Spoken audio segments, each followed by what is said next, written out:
ดีใจอยู่บ่เอ้ยดีใจนะแต่ว่านึงมานี่เนาะเฮาก็บ่ได้ถามอันนี้จักเทื่อหรอกทางนั้นพ่อน้องจะดีนี่เมื่อแท้บ่ได้กลับมาอีกบ่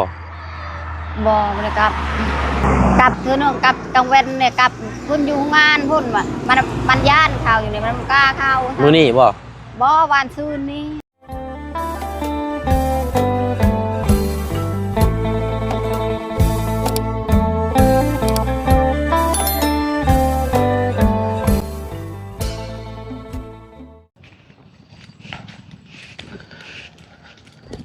มุงไว้แล้ววันนี้เนาะ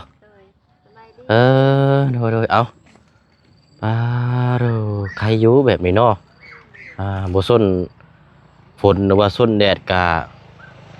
อย่างน้อยก็ได้คนก็สิได้มานั่งส้นห่มเนาะเอามื้อนี้ก็นี่แหละพี่น้อย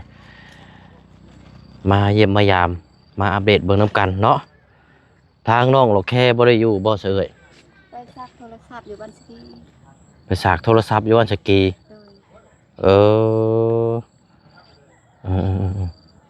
ก็เลยบ่มีไผอยู่เนาะทางแม่เราเสียบ่ได้อยู่ว่าไม่ตู้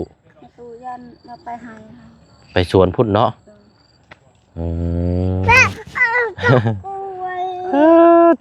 เนาะระวังเด้อนี่แล่นออกถนนหนทางได้นี่เคยแล่นออกอย่าบ่เอ้ย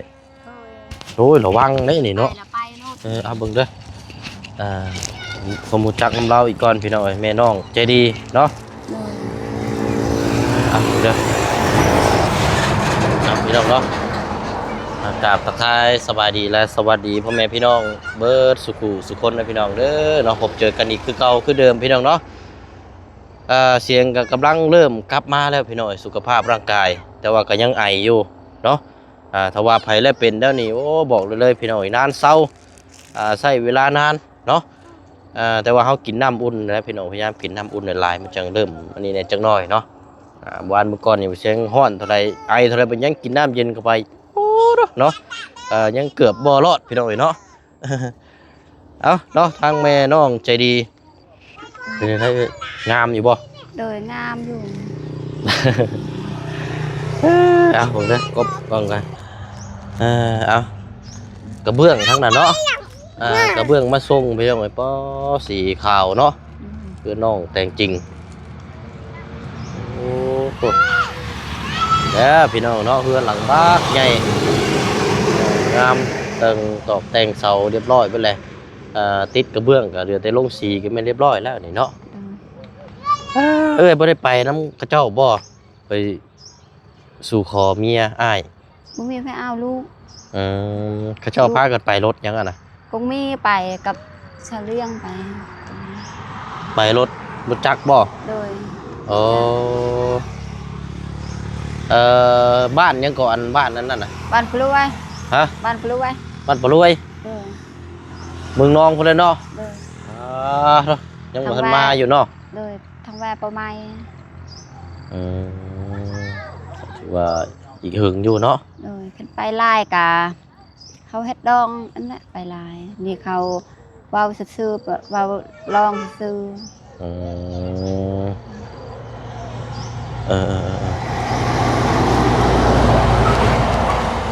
อันนี้ไปแบบไปขอซื้อเนาะไปขอแล้วก็กล้าว่าโอเคแล้วก็จังมาแต่ว่าไปเวียกงานรองในคนเสียลายแน่เนาะ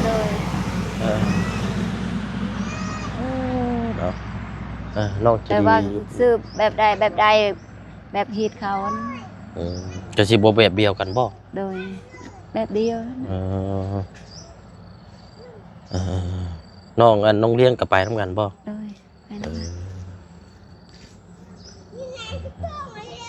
เอาทางนี้ก็รอเนาะรอไม้ถ้าอาจารย์เล่าน่ะจะเป็นสั่งไม้เพิ่นมาแจ้งเจ้าหรอบ่แจ้งนี่แหละบ้านนี้เนาะสิได้เฮือนโตจะเป็นเฮือนไม้พี่น้องเฮือนไม้แต่ว่าความสูงนี่โอ้แน่นอนอยู่ละสูงเลยเพราะเสาตัวนี้มัน4 เมตรปลายบ่ดีใจอยู่บ่เอ้ยดีใจนะแต่ว่านึงมานี่เนาะเฮาก็บ่ได้ถามอันนี้จักเทื่อหรอกทางนั้นพ่อน้องจะดีนี่เมื่อแท้บ่ได้กลับมาอีกบ่ได้กลับ กลับเธอเนาะกลับกลางเว้นเนี่ยกลับพุ่นอยู่งานพุ่นว่ะมันย่านเขาอยู่นี่มันกล้าเข้า มื้อนี้บ่ บ่วานซืนนี่ วานซื้อนี่ ปะ2 มื้อแล้วก็มันกลับกลางเว้นกลางคืนมันบ่ได้มาก็มาบ่ได้ใกล้และพุ่นมันมาอยู่พอเขาดวงตาอยู่งานพุ่นกับอายเขาบ่ได้บุญกับมัน เราสิบ่มาหาอีกบ่ซะ เรามาหาแต่บ่ได้บุญอีกบ่ได้บุญนำวายมันแล้วก็มัน คันว่าเจ้าวนหานี่เราก็กลับมาอีก โดยคันเรายังมากมันก็มันกลับมาหาแล้วบ่ได้วุ่นวายกับมันอายเขาก็คือกันโดยวุ่นเรื่องมันเรื่องอะไรเรื่องบ้านอายเขาว่ายาแล้วก็ยาอันเว้าเลิกลากันนี่บ่ได้มีจดหยังแต้มหยังบ่ซะเอ้ย จดแต้มแล้วคันเว้ายังมากกับพ่อแม่ปะเลย คันว่าผัวกลับมาอีกได้สาเหตุแนวใดนี่เอา กลับลาพ่อแม่บ่ให้อยู่นี่ปะเลยให้อยู่เฮือนมันเพิ่นเมื่อเฮือนมันเพิ่นบ่ให้อยู่อีกนะนี่พ่อแม่ปะเลยป้าเจ้าหั่นบ่ โดย คือเอาง่ายๆซายคือว่าผัวเจ้ากลับมาอีกนี่ทั้งพ่อตู้แม่ตู้นี่บ่ฮับเอาเจ้าอีกแล้วเนาะ โดย คือว่าถ้าเจ้ากลับเอาผัวคือเก่าหั่นบ่ โดยอยู่นี่ก็เขาบ่ให้อยู่นี่ก็เขาปะเลยจะเป็นกับเขาพยายามไม่ได้พยายามไปเยี่ยมแหละเขาปะเลย แบบผู้อื่นผู้ไกลแหละ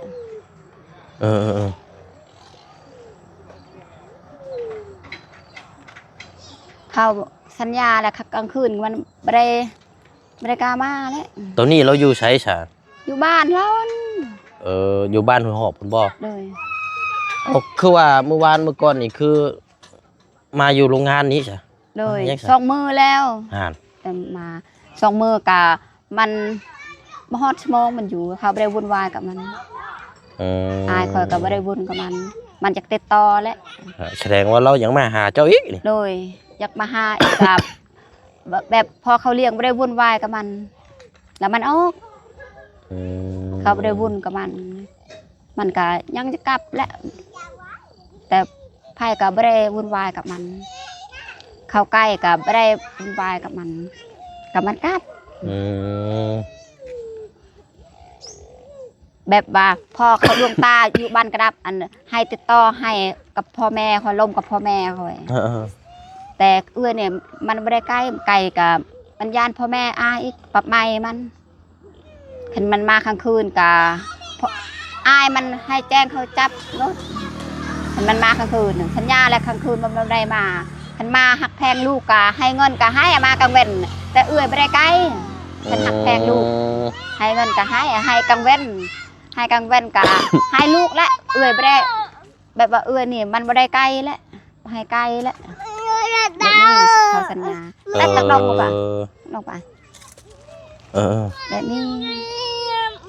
แต่ตักลงไปลูกจะกินน้ำเราไปเอาน้ำให้ลูกก่อนก็ได้มากินเลยแล้วว่าคอเนี่ยจ้าเนี่ยคอเนี่ยกลัวเฮ้ยมา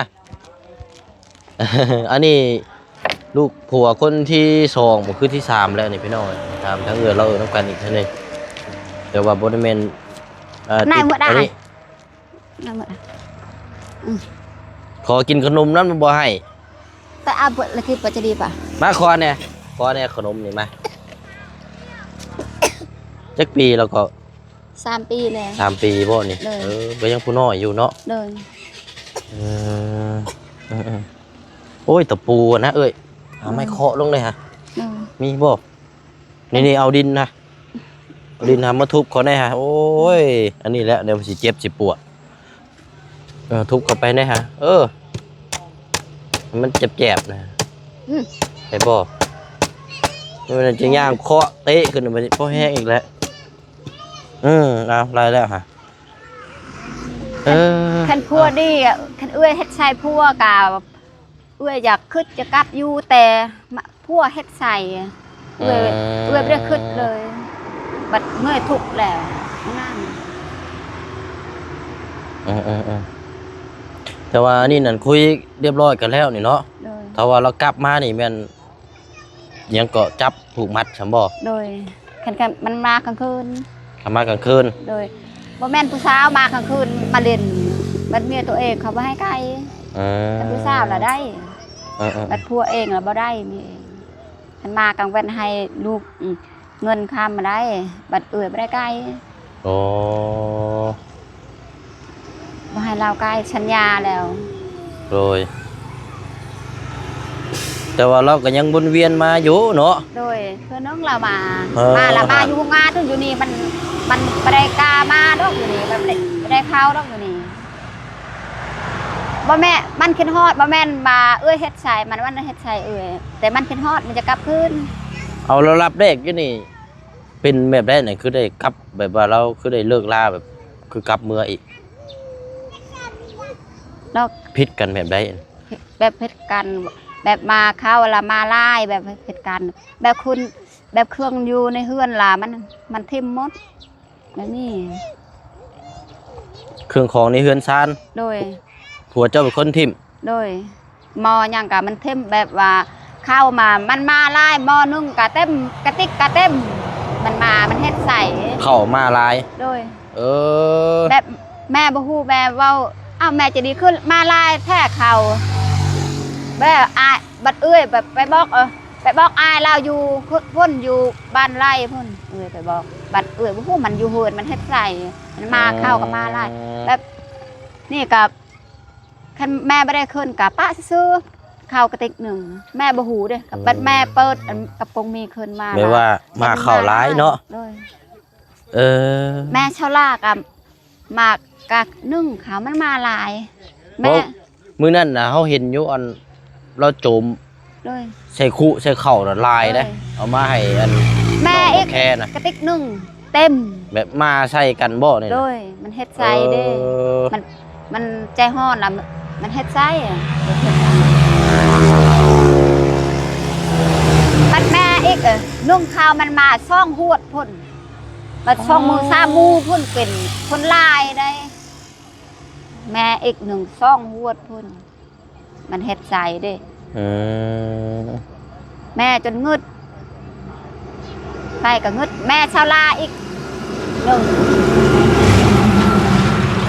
เนาะบัดยามบ่มีกินบัดอันนี้เนาะแต่บัดยามมีข้าวบัดมาไว้ลายจนเพื่อลายเนาะทำลายแบบเครื่องอยู่ในเฮือนแบบมันบ่ดีเด้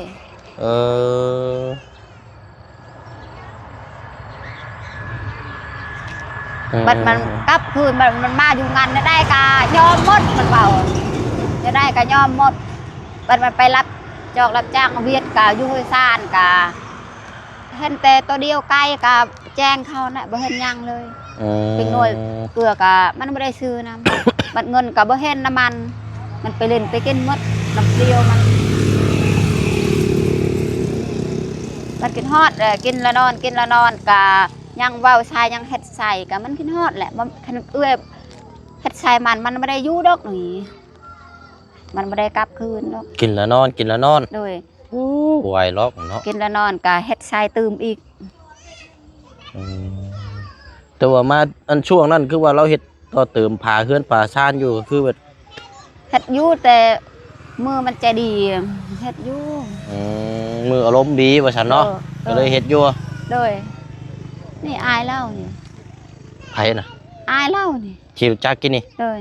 อ้ายไผน่ะอายพวกเอ้าคือขี่มาทางนี้พวกเมียลูกละเอาพัวอยู่บ้านหัวหลวงเด้ก็เลยมาพี่โดยอายคิงแหละตัวนี้แหละหับเรา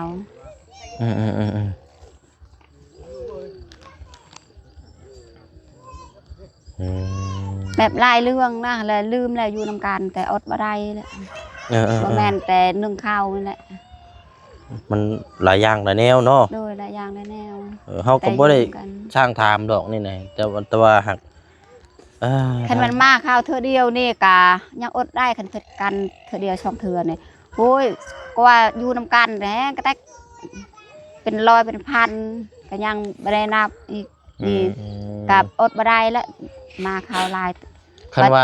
นว่ามาอีกรอบนี้ได้ซะเฮ็ดอยู่ได้บ่มากับพ่อแม่ปะเลยเด็ดขาดบ่ปะนี่เลยแม่ปะนี่ปะแม่บ่อยากทุกข์อีกน้ำมันฮู้แล้วมันบ่ได้ยอมเป็นแปลงเนาะเขาเมื่อยแล้ว คือว่าเอาง่ายๆซะเฮามาอยู่นํกันบัดบ่ค่อยสร้างบ่ค่อยแปลงเนาะ โดย ก็เลย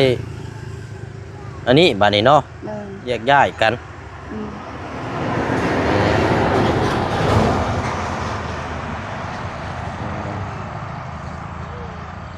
รุ่นเบิ่งน้ำกันเนาะบ่แน่ได้วานมื้อก่อนนี่เราก็วนเวียนมาแหละจังเรามาอยู่นำนี่อีกก็เจ้าก็สิกลับหาอีกคือเก่านี่ บ่ขณะก็เอื้อยมักมันกะพ่อแม่บ่ให้อยู่นี่ อ๋อ เขาบ่อยากลำบากคันเอื้อยอยากมักกะเมื่ออยู่บ้านมันพุ่นบ่ให้อยู่นี่อายคนละบ่ให้อยู่ อืม เสียหญ้ากะเปรี้ยวเอื้อยพาอะแระไปนำ เออ ให้เอาดูกกับมันไม่ได้เอาไม่ได้เกี่ยวกับมันเว่าเจ้าจะเฮ็ด อืมโอเคเอาซะเนาะอันละคันว่ามันอะไรมันคิดว่าชีวิตนี่มันบ่โอเคล่ะตัดออกเนาะ เลย กันว่ายังกลับไปกลับมาก็ถือว่าเป็นกรรมเป็นเวรกันเนาะ เลย สิว่ากันไปกลับมาพี่น้องอันหมอนิดหน่อยอันลูกชายเจ้าอันคิดนี่นั่นลูกคนละผัวแท้เนาะ เลย ผู้นี่นั่นอันเอาผัวอยู่ใช้เกาะผู้นิดหน่อย พุ่นจุ อยู่แต่เอาแต่เมืองเวียดพุ่น เอามาแต่เมืองเวียด เลย เอ้าไปคบกันอยู่ใช้ เรามานี่ไปจักเรามีเมียเรา ฮะ ไปจักเรามีเมียแล้ว เอา คือ พวกเขา เพิ่นสิ อยู่นำกันเลยอยู่นำกัน3 เดือนอยู่นำกัน จนท้องบ่ โดยได้แระกะมาเราได้เมีย แต่ แล้ว ว่าเราเป็นคนลาวบ่ เราเทิง บ่ได้แม่นเวียดบ่ บ่แต่คนเราเทิงแต่เวียด แต่ว่าแต่ว่าเรามีอันนี้แล้วครอบครัวแล้วเนาะ เลยใจดีนะลูกเราเดียวจะดี มีแต่ผู้เดียวอันแต่ว่าหมอน้อยนี่ลูกกับมีอันนี้เนาะ เลย เราอยู่บ้านได้ซะนี่นะ ลืมแล้วแต่ ลืมเลย โดย โอ้ยเนาะ เอาบ่เป็นหยังบ่เป็นหยังเนาะเอาเดี๋ยวว่ากันไปพี่น้องเฮ็ดจังใดเนาะ นี่กำลังติดตามเรื่องเฮือนซ่านนี่แหละเนาะ เลย มีแต่ว่าอันใดมันดีมันงามก็เอาไว้ศึกษาไว้เนาะอันใดมันบ่ดีบ่งามก็ตัดออกเพื่อลูกเต้าลูกหลานนั่นแหละเนาะเอ้ยเนาะ เลย วนเวียนไปวนเวียนมานี่ก็คือว่าแหละเนาะหนึ่งมากับพ่อกับแม่ก็สิปวดสมองเนาะ อืม หลายสิ่งหลายอย่างผู้เฒ่าผู้โอ้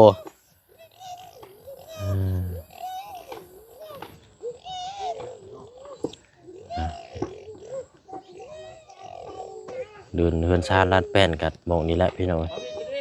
นั่นนี่หรอกอาจจะบ่ได้ล้มกับน้องใจดีหรอกเพราะว่าน้องใจดีอยู่พุ่นพี่น้อง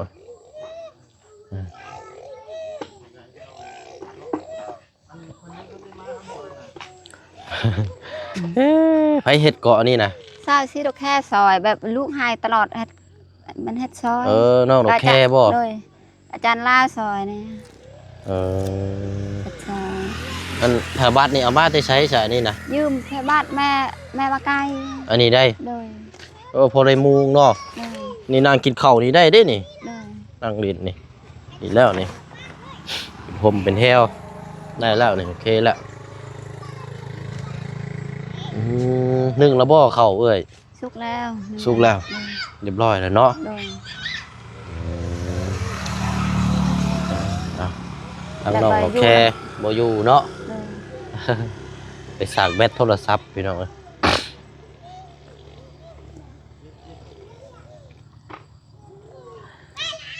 ระวังแต่ลูกเจ้าและคนน้อยเนาะ เลย เรื่องถนนหนทางนี่เบิ่งในคลิปเห็นแล้วโอ้เป็นตาย่านครับ มันอยู่กับเขามันให้แน่นั่นน่ะเขาบ่อยากเอานะอยากเอามันคันเอไปหาหน่อไม้ก็จะดีการเอามันให้ตลอดเฮ็ดเวียกก็บ่ได้ นี่เฮ็ดในบ้านซื่อนี่กามันบ่อย่าเฮ็ดนี่ตามเข้ามัน แบบติดแม่นะไอ้เนาะ เลย เออ จับมันบ่ให้จับ เออ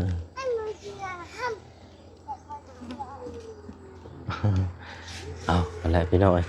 เอาเดี๋ยวอันเป็นอยู่ไหนนี่เนาะอันที่ให้เจ้ามันสิบ่เล่นตามหลังเจ้าบ่ล่ะลูกเจ้าบ่สิไปเอาขนมอยู่รถนั่นได้มาให้ลูกเจ้าไล่ดอกเนาะไปพาเอ้ยไปแป๊บนึง จะดีจะดีจะดีจะดีมาจะดีไอ้จะดีจะดีมันแรงใช่แหละกันมันเห็นเบื้องหันกับมัน เบิ่งน้ำอะไรอยู่ดอก จะดียิ่งแรงนั่นน่ะ เล็กน้อยนั่นดื้อกำลังดื้อกำลังมึนชับ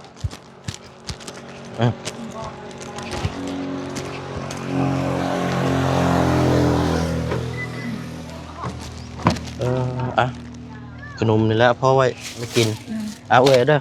เลย เด้อเอาละ ขอบใจเด้อ เอาก็ยินดีน้ำเรื่องบ้านเฮือนซานเด้อ เลย ก็มีแต่ว่าและตั้งมุกตั้งใจเนาะเดี๋ยวจังว่ากันเดี๋ยวสิไปเยี่ยมยามทางนอกใจดีแล้วพี่น้อยแต่ว่าน้องเพิ่นยังบ่ว่างอยู่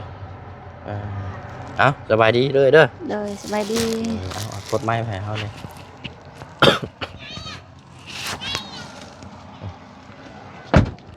เอา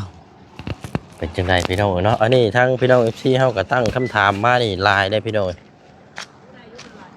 ก็เฮ็ดจังไดพี่น้องเนาะพูดคุยน้ำกันครอบครัวเขาเจ้าพี่น้องเนาะ